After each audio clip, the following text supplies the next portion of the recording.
거룩의 신비. 고린도전서 1장 30절. 너희는 하나님으로부터 나서 그리스도 예수 안에 있고 예수는 하나님으로부터 나와서 우리에게 지혜와 의로움과 거룩함과 구속함이 되셨으니. 거룩의 신비는 예수 그리스도의 완전함이 내게 부여되었다는 사실입니다. 거룩은 점진적으로 되는 것이 아니라 예수 그리스도께서 나에게 거룩이 되셨다는 사실을 믿음으로 깨닫는 순간에 즉시 되는 것입니다. 성화는 예수님의 거룩이 나의 삶을 통해 드러나는 것입니다. 거룩한 삶의 경이로운 비밀은 예수님을 모방하는 것이 아니라 예수님의 완전함이 나의 부패한 육체를 통해 나타나는 것입니다. 그러므로 거룩은 내 안에 계신 그리스도입니다. 즉, 주님의 놀라운 생명이 내게 부여된 사실이 거룩이요, 이 생명은 하나님의 주권적 은혜의 선물로서 믿음으로 받는 것입니다. 당신은 주님께서 말씀하신 대로 당신 속에서 거룩의 실제가 되도록 하나님의 역사를 허락하겠습니까? 거룩은 예수 그리스도의 거룩한 품성을 부여받는 것입니다. 주님의 인내, 사랑, 거룩, 믿음, 순결, 경건 등의 모든 품성들이 정결하게 된 영혼의 내면 안에 부여되어 그 영혼을 통해 외부로 드러납니다. 거룩이란 주님께로부터 거룩하게 될 수 있는 능력을 얻어내는 것이 아니라 주님 안에서 나타났던 거룩을 주님께로부터 받아내는 것입니다. 따라서 거룩은 부여받는 것이지 모방하는 것이 아닙니다. 모방은 거룩과는 전혀 다른 선상에 있습니다. 예수 그리스도 안에서는 모든 것이 완전합니다. 거룩의 신비는 예수님의 모든 완전하심이 내게 주어졌다는 것입니다. 그러므로 나는 더디지만 확실하게 하나님의 지키시는 능력에 의해 질서 있고 건전하고 거룩한 신령한 삶을 살기 시작하는 것입니다.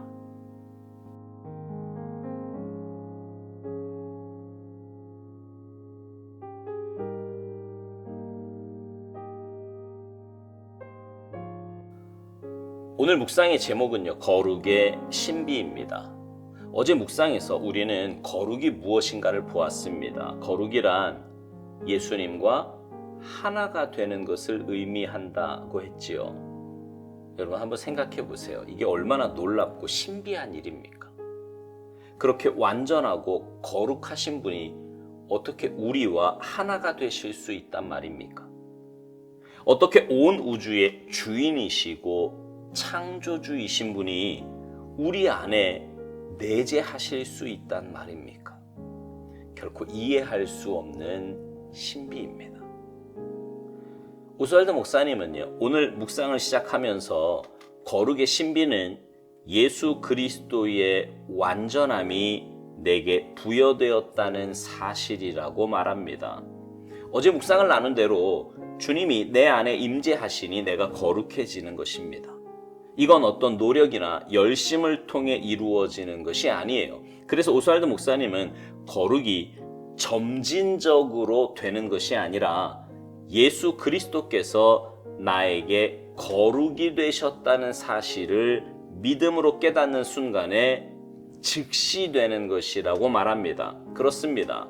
우리가 주님을 믿는 순간 우리는 거룩한 존재가 됩니다. 주님이 내 안에 계시기에 나는 신분 자체가 완전히 바뀌는 거예요. 본질상 진노의 자녀, 더럽고 추한 그 죄인에서 하나님의 자녀로, 하나님 나라 백성으로 완전히 바뀌는 것입니다. 신분의 변화가 어떻게 점진적으로 이루어질 수 있겠습니까? 이건 단번에 즉시 되는 거예요. 그렇다고 해서 그것이 끝은 아닙니다. 하나님의 자녀가 되었고 하나님 나라 백성이 되었으니 이제 우리의 성품이 주님을 닮아가야 합니다. 그것은 신학적인 용어로 성화라고 하지요.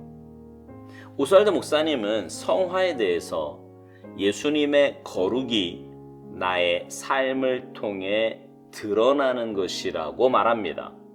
그러니까 예수 믿기 전 내 모습은 이기적이고 정욕적이고 세상적이었습니다. 그런 내 모습이 주님을 내 안에 모심으로 점점 주님의 모습으로 변화되어 가는데 그 변화되어 가는 모습에서 주님의 거룩이 드러나게 되는 것입니다.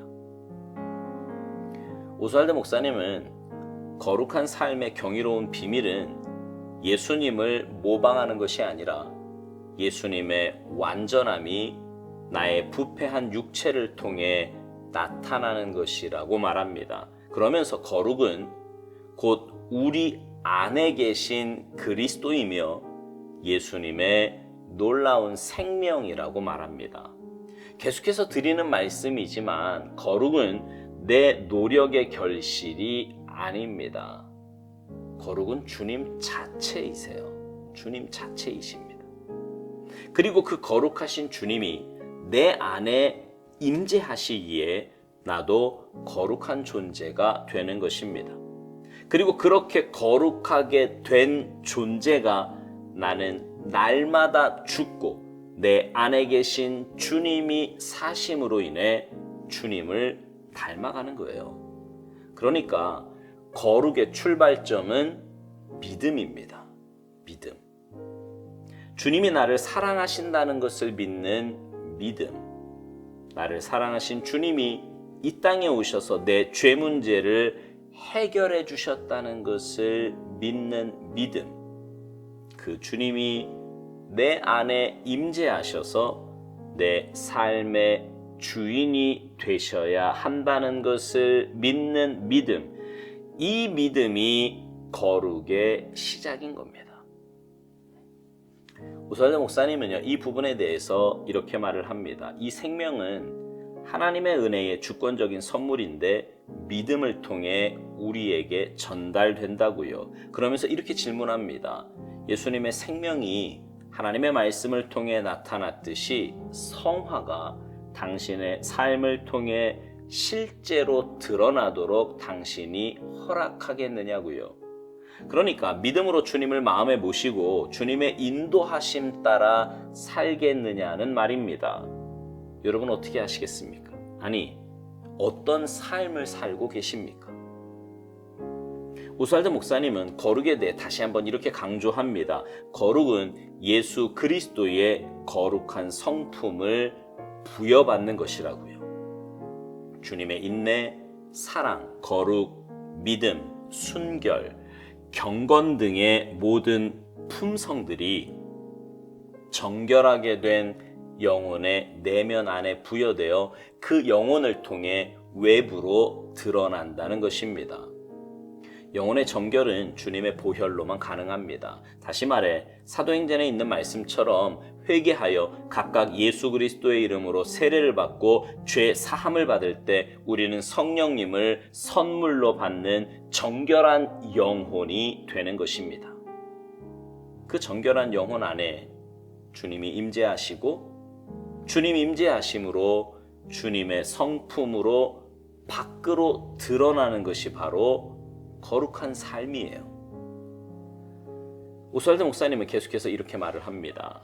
거룩이란 주님께로부터 거룩하게 될 수 있는 능력을 얻어내는 것이 아니라 주님 안에서 나타났던 거룩을 주님께로부터 받아내는 것이라고요. 따라서 거룩은 부여받는 것이지 모방하는 것이 아니라는 겁니다. 여러분 이 차이를 아시겠습니까? 거룩은 주님의 선물이지 내가 흉내내거나 노력해서 맺어지는 결과가 아닙니다. 내 안에 계신 주님이 나를 통해 나타나시는 귀한 선물이에요. 여러분 생각해 보세요. 이 얼마나 영광스럽고 복된 일입니까? 주님이 나를 통해서 나타나신다니요. 얼마나 아름답고 고귀한 삶이겠어요. 죄 가운데서 추하디 추한 삶을 살았던 우리인데 말입니다. 그러니 이것만큼 귀한 선물이 또 어디 있겠습니까?